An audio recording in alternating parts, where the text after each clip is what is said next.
अस्सलामु अलैकुम व रहमतुल्लाहि ताला व बरकातुहू। नहमदुहु व नुसल्ली अला रसूलिहिल करीम, अम्मा बाद। फ़ौज़ु बिल्लाहि मिनश शैतानिर रजीम, बिस्मिल्लाहिर रहमानिर रहीम। क़ाल अल्लाहु तआला फ़िल क़ुरआनिल मजीद वल फ़ुरक़ानिल हमीद, ऊतुल इल्म दरजात। सदक़ल्लाहुल अलीयुल अज़ीम। सारे जहान के मरकज़े अक़ीदत मुस्तफ़ा जाने रहमत, शम्अ बज़्मे हिदायत, हुज़ूर अहमद मुज्तबा हज़रत मोहम्मद मुस्तफ़ा सल्लल्लाहु ताला अलैहि वसल्लम के बारगाहे आली जाह में जी लगाकर हदिया दुरूद सलाम पेश करें और पूरा मजमा बवाज़े बुलंद पढ़ें। अल्लाहुम्मा सल्ली अला सय्यदना शफ़ीअना हबीबना मौलाना मोहम्मद मादनिल जूद वल करम, मंबइल इल्म वल हिल्म वल हिकम, बारिक वसल्लिम सल्लु अलैहि सलातन व सलामन अलैका या रसूलल्लाह, सल्लु अलैहि सलातन व सलामन अलैका या हबीबल्लाह, दाइमन अबदन अबदा। काबिल मुबारकबाद है यहाँ के जुमला अराकीन, जुमला सामईन, हाजिरीन, जिन्होंने इस ठंड मौसम को भी ठंडा कर दिया है। अल्हम्दुलिल्लाह, आप हजरात की ये ईमानी हरारत है जो इस सर्दी के मौसम में भी मुकम्मल आन बान शान के साथ आप तशरीफ रखते हैं। अल्हम्दुलिल्लाह, ये अज़ीमुश्शान इदारा दारुल उलूम हम्दिया गरीब नवाज,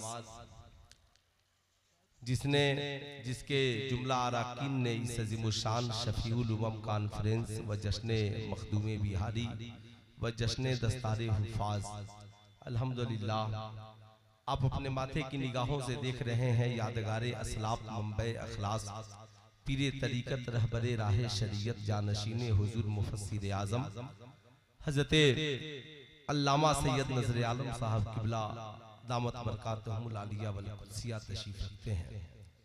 नकीबुल हिंद, जिनकी निकाबत अल्हम्दुलिल्लाह दिल्ली की आन शान बान और जान है।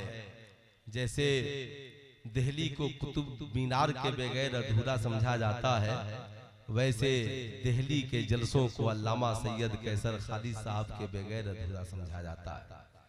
वह अज़ीमुश्शान नकीब आज के इस जलसे को मयस्सर है। शायर इस्लाम हजरत सोहराब कादरी साहब मेरे बात पढ़ेंगे। अभी आपने उस खूबसूरत और साइस्ता लबो लहजे को सुना जिन्हें जमाना महबूब जफर देहलवी कहता है। वह आपकी गोद के परवरदा है।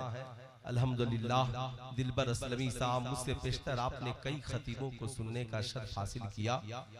मुझे अगर आप नहीं भी सुनेंगे तो भी आपकी सेहत पे कोई फर्क नहीं पड़ेगा, ऐसे मेरी भी सेहत पे कोई फर्क नहीं पड़ेगा। अल्हम्दुलिल्लाह,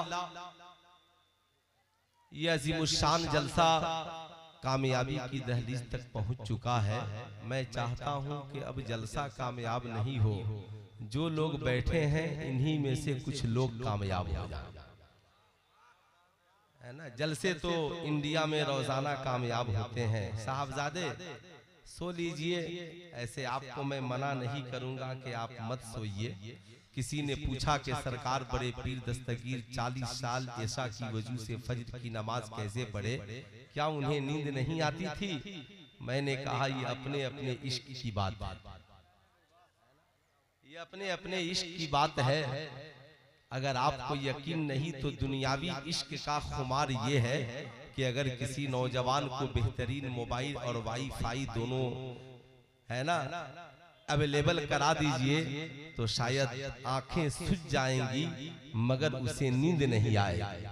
फिर अल्लाह वालों का दिल तो खुदा की मोहब्बत में कबाब है, उन्हें फिर नींद कब आती है। डॉक्टर इकबाल ने अपने बेटे से कहा था कि दयारे इश्क में अपना मकाम पैदा कर, दयारे इश्क में अपना मकाम पैदा कर, नया जमाना नए सुबह शाम पैदा कर, मेरा तरीक अमीरी नहीं फकीरी है, खुदी न बेच गरीबी में नाम पैदा कर। खुदी न बेच गरीबी में नाम पैदा कर। आज समाज में इज्जत सबको चाहिए, वकार सबको चाहिए, मर्द हो औरत हो बच्चा हो बूढ़ा हो जवान हो अमीर हो गरीब हो। जहां इज्जत नहीं मिलती वहां इंसान नजर नहीं आता। यहां तक के साहब वो इलाका छोड़ देता, लेकिन समाज में इज्जत मिलेगी कैसे? समाज में वकार मिलेगा कैसे? कैसे जमाना आपका रिस्पेक्ट करेगा? लोग कैसे आपकी इज्जत करेंगे? आज जो आप इतने बड़े बड़े नाम सुन रहे हैं साहब, यूं ही इनके नाम नहीं हुए। आज जो इतनी बड़ी बड़ी हस्तियां हैं, यूं ही बड़ी हस्तियां नहीं हुई। कुरान कहता है समाज में इज्जत और वकार का एक ही जरिया है, उतुल इल्म दर्जात, इल्म हासिल करो खुदा तेरे रुतबे को बढ़ा देगा। तालीम याफ्ता बन जाओ खुदा तेरे रुतबे को बढ़ा देगा। शिक्षा ग्रहण करो अल्लाह तेरे रुतबे को बढ़ा देगा। एजुकेटेड बन जाओ समाज में तेरी इज्जत बढ़ जाएगी। हर इंसान समाज में अपने इल्म के मुताबिक इज्जत पाता है। डॉक्टर अपने इल्म के मुताबिक, इंजीनियर अपने इल्म के मुताबिक, प्रोफेसर अपने इल्म के मुताबिक, साइंटिस्ट अपने इल्म के मुताबिक, आलिम अपने इल्म के मुताबिक, मुफ्ती अपने इल्म के मुताबिक, हाफिज कुरान अपने इल्म के मुताबिक। ऐसा नहीं कि समाज में इलेक्ट्रीशियन और प्लम्बर की इज्जत नहीं है, कारीगरों की इज्जत नहीं है, वो भी इज्जत पाते हैं अपने महकमे में अपने इल्म के मुताबिक। मगर आपसे मैं पूछना चाहता हूँ, आपने ऐसा नहीं देखा होगा जहाँ बीए पास की जरूरत हो वहाँ इंटर पास को रख लिया जाए, जहाँ इंटर पास की जरूरत हो वहाँ मैट्रिक पास को रख लिया जाए, जहाँ एमएड की जरूरत हो वहाँ बीएड वाले को रख लिया जाए, जहाँ पर प्रोफेसर की जरूरत हो वहाँ टीचर को रख लिया जाए, जहाँ मुफ्ती की जरूरत हो वहाँ आलिम को रख लिया जाए, जहाँ आलिम की जरूरत है वहाँ पे हाफिज कुरान को रख लिया जाए। नहीं, हर इंसान अपने इल्म के मुताबिक इज्जत पाता है। मगर आपने ऐसा नहीं देखा होगा कि डॉक्टर इंजीनियर के पीछे हाथ बांधकर खड़ा हो, इंजीनियर प्रोफेसर के पीछे हाथ बांधकर खड़ा हो, प्रोफेसर साइंटिस्ट के पीछे हाथ बांधकर खड़े हो, साइंटिस्ट साहब दानिश्वरों के पीछे हाथ बांधकर खड़े हो। ऐसा नहीं होता। मगर जब हमारी कौम का कोई शहजादा सीने में कुरान महफूज करके हाफिज कुरान बनकर आलिम दीन बनकर जब अपनी बस्ती को लौटता है और मस्जिद में मुसल्ले इमामत पर खड़ा होता है, क्या डॉक्टर, क्या इंजीनियर, क्या प्रोफेसर साहब, सारा जमाना हाथ बांधकर उसके पीछे खड़ा हो जाता है। आखिर इसकी वजह क्या है? एक डॉक्टर से मीडिया वालों ने इंटरव्यू लिया, कहा डॉक्टर साहब आप समाज के इतने पढ़े लिखे व्यक्ति हैं, समाज के आप इतने पढ़े लिखे इंसान हैं, मगर आप ईमानदारी से बताएं क्या बात है आप हाफिज कुरान के पीछे हाथ बांधकर खड़े हो जाते हैं? जब कोई मसला फंसता है तो आप फौरन फोन लगाते हैं, मुफ्ती साहब इस मसले के बारे में आपका क्या ख्याल है? आपको कहीं कोई मसला हो जाए तो आप आलिम से पूछते हैं, आप मुफ्ती साहब से पूछते हैं, आप इमाम साहब से पूछते हैं, आप हाफिज साहब से पूछते हैं। आखिर इसकी वजह क्या हो सकती है? क्या आपका इल्म आपके लिए काफी नहीं है? डॉक्टर साहब दुनियादार नहीं थे, अल्लाह ने उनके सीने में इल्म और इरफान की रोशनी बख्शी थी। डॉक्टर साहब ने कहा हाँ हाँ मीडिया वालों मेरे करीब बैठो, ये चाय पियो, मैं तुझे अभी फलसफा समझा देता हूँ। डॉक्टर साहब ने कहा ये बताओ, मैं डॉक्टर हूँ, समाज में मेरी अपनी इज्जत है, अपना एक वकार और मकाम है, लोग महंगे फी दे करके मुझसे अपना इलाज कराते हैं, मगर याद रखना मैं अपने एक आलिम का मुकाबला नहीं कर सकता, मैं अपनी जमात के एक मुफ्ती का मुकाबला नहीं कर सकता, मैं एक कुरान और हदीस पढ़ने वाले का मुकाबला नहीं कर सकता। उन्होंने पूछा आखिर इसकी वजह क्या हो सकती है? कहा तुझे नहीं पता, मैं डॉक्टर बना हूँ मगर दुनिया के इंसानों की लिखी हुई किताबों को पढ़कर डॉक्टर बना हूँ। हमारा कोई भाई इंजीनियर बना है तो दुनिया के इंसानों की लिखी हुई किताबों को पढ़कर इंजीनियर बना है, मगर हमारी जमात का जो इमाम बना है वो दुनिया के इंसानों की लिखी हुई किताबों को पढ़कर इमाम नहीं बना, बल्कि अल्लाह की नाजिल करदा किताब कुरान को याद करके इमाम बना है। नबी पाक नबी अकरम सल्लल्लाहु अलैहि वसल्लम की हदीसे पाक को पढ़कर आलिम दीन बना है। दुनिया की सारी किताबें मिलकर कुरान का मुकाबला नहीं कर सकती और दुनिया का सारा पढ़ा लिखा इंसान मिलकर आलिम कुरान और आलिम हदीस का मुकाबला नहीं कर सकता। ये है कुरान का इल्मी फैजान। आज यही वजह है, आपने देखा होगा, आप अपने इर्द गिर्द का जायजा ले, आपने देखा होगा साहब हर तालीम के लिए सब्जेक्ट अलग अलग है। आप साहब जिस लाइफ का चॉइस करेंगे उसके लिए सब्जेक्ट अलग अलग है। आप इंजीनियर बनना चाहते हैं, सब्जेक्ट अलग है। आप साइंटिस्ट बनना चाहते हैं, आप उसके लिए सिलेबस अलग है। आप जाहिर सी बात है, आप अपने लिए जितनी चीजें अलग अलग करते जाएंगे सबके लिए सिलेबस अलग अलग है। आपने ऐसा नहीं देखा होगा मैट्रिक का बच्चा इंटर की किताब पढ़ता हो, इंटर का बच्चा बीए की किताब पढ़ता हो, बीए में पढ़ने वाला एमए की किताब पढ़ता हो, इंजीनियरिंग का छात्र डॉक्टर की किताब पढ़े, डॉक्टर का की पढ़ाई पढ़ने वाला इंजीनियर की किताब पढ़े, साइंटिस्ट प्रोफेसर की किताबें नहीं पढ़ते, प्रोफेसर साइंटिस्ट की किताबें नहीं पढ़ते। हर इंसान अपने अपने शोबे के हिसाब से किताबों का मुताला करता है। मगर दुनिया में कोई ऐसी किताब ले आइए जिसे औरत भी पढ़ती हो, मर्द भी पढ़ता हो, डॉक्टर भी पढ़ता हो, इंजीनियर भी पढ़ता हो, प्रोफेसर भी पढ़ता हो, साइंटिस्ट भी पढ़ते हो, गरीब भी पढ़ता हो, अमीर भी पढ़ता हो, हिंदुस्तानी भी पढ़ता हो और जापानी भी पढ़ता हो। दुनिया में कोई ऐसी किताब लेकर आइए, बच्चे भी पढ़ते हो, बूढ़े भी पढ़ते हो, इमाम भी पढ़ता हो, मुक्तदी भी पढ़ता हो, पीर भी पढ़ता हो, मुरीद भी पढ़ता हो। आपको कहना पड़ेगा हाँ मौलाना, दुनिया में एक किताब है और उसी किताब का नाम कुरान है। उस किताब का क्या नाम है? जरा पूरा मजमा हाथ उठाकर एक बार अपनी बेदारी का सबूत दे दे। क्या नाम है? थोड़ी सी आवाज पीछे से ऊंची होनी चाहिए। क्या नाम है? कुरान। ताज्जुब की बात है, किताब एक है मगर पढ़ने वालों की नीयत अलग अलग है। मैंने कहा साइंटिस्ट तो तुम कुरान क्यों पढ़ते हो? साइंटिस्ट कहते हैं मौलाना नहीं पता, दुनिया में सबसे पहले जिसने रिसर्च का दरवाजा खोला उस किताब को कुरान कहते हैं। मैंने कहा वो कैसे? कुरान कहता है, कुरान जमाने को दरसे वफा देता है। खोले कमी माइन दाफिक यखरुजु बैन सुल्ब व तराइब। अल्लाह कुरान में फरमाता है हमने इंसान को उछलते हुए पानी से पैदा किया है। ये पानी मर्द के रीढ़ की हड्डी से और औरत के सीने के दरमियान से निकलता है। मैंने कहा चांद पे जाने वालों तुम कुरान क्यों पढ़ते हो? चांद पे जाने वाले कहते हैं अगर कुरान न होता तो हमारा ये चांद का सफर नहीं होता।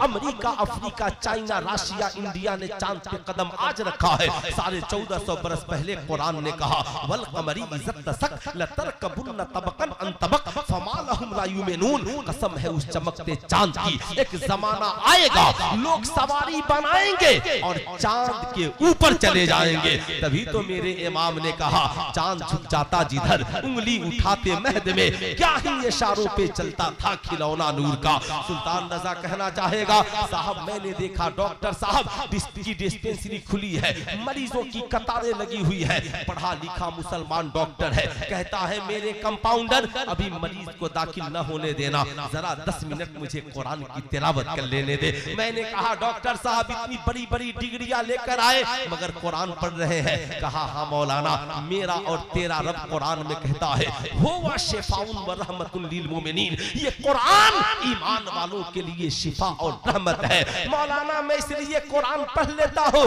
ताकि कुरान की तिलावत की बरकत और रहमत से मैं मरीजों को दवा लिखता जाऊं, खुदा उसमें शिफा देता चला जाएगा। अल्लाह अकबर। किताब एक है, साइंटिस्ट का नजरिया अलग है, डॉक्टर का नजरिया अलग है। मैंने देखा साहब एक बूढ़ी माँ अपने घर में बैठकर चश्मा ऊपर नीचे कर कर कुरान की तिलावत कर रही है। अम्मा जी खैरियत आप इस बुढ़ापे में कुरान पढ़ रही है? कहा मौलाना मौलाना मेरी औलादे हैं, ये मेरा घर है और मैं चाहती हूँ कि मेरा घर रहमत का गहवारा बना रहे, शैतान हमारे घर से फरार हो जाए, मेरे घर में इत्तेहाद और इत्तेफाक और खुदा की रहमत का नुज़ूल हो। इसलिए मैं रोजाना कुरान पढ़ती हूँ ताकि मेरे बच्चे शैतान से महफूज रहे, मेरा घर शैतानी हमले से महफूज रहे, मेरा घर नेकियों का गहवारा बन जाए। मैंने देखा हाफिज साहब शाबान का महीना सुबह से शाम तक कुरान की तिलावत कर रहे हैं। हाफिज साहब खैरियत कुरान पढ़ रहे हैं। कहा हजरत रमजान आने वाला है,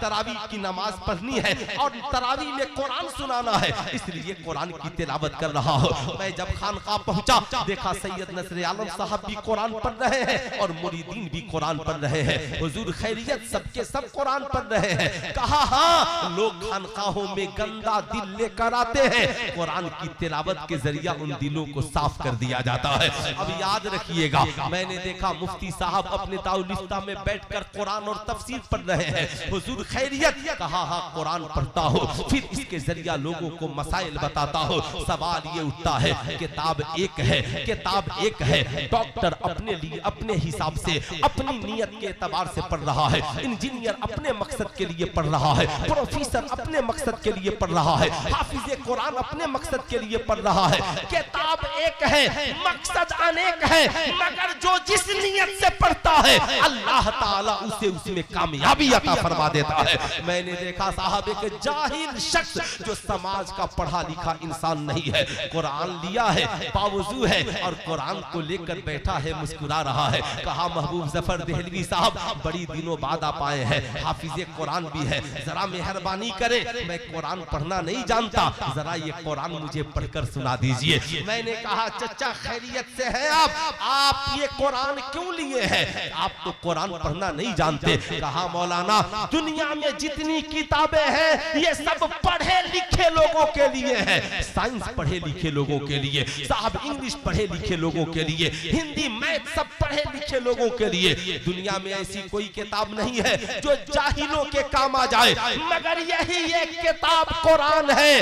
अगर पढ़ना नहीं आता मोहब्बत से देख लो कामयाब हो जाओगे, पढ़ना नहीं आता प्यार से सुन लो कामयाब हो जाओगे, पढ़ना नहीं आता मोहब्बत से अकीदत से चूम लो ताज़ीम करो कामयाब हो जाओगे। जाहिर सी बात है किताब एक है, पढ़ा लिखा पढ़कर कामयाब हो रहा है, अनपढ़ उस किताब को सुनकर कामयाब हो रहा है। मैंने देखा एक बच्चा कब्रिस्तान में कुरान लेकर अपने बाप की कब्र पे तिलावत कर रहा है। मैंने कहा शहजादे खैरियत आप कब्रिस्तान में कुरान पढ़ रहे हैं। कहा मौलाना दुनिया में जितनी किताबें हैं वो सिर्फ जिंदा लोगों के लिए है, चाहे न साहब मैथ से लेकर हिंदी इंग्लिश फारसी ये जितनी किताबें हैं सब सिर्फ जिंदा लोगों के लिए है, मगर ये कुरान है, कुरान अगर जिंदा पढ़े तो हिंदुस्तान में कामयाब हो जाए और कब्रिस्तान में पढ़ दो तो मुर्दा कामयाब हो जाए। जाहिर सी बात है किताब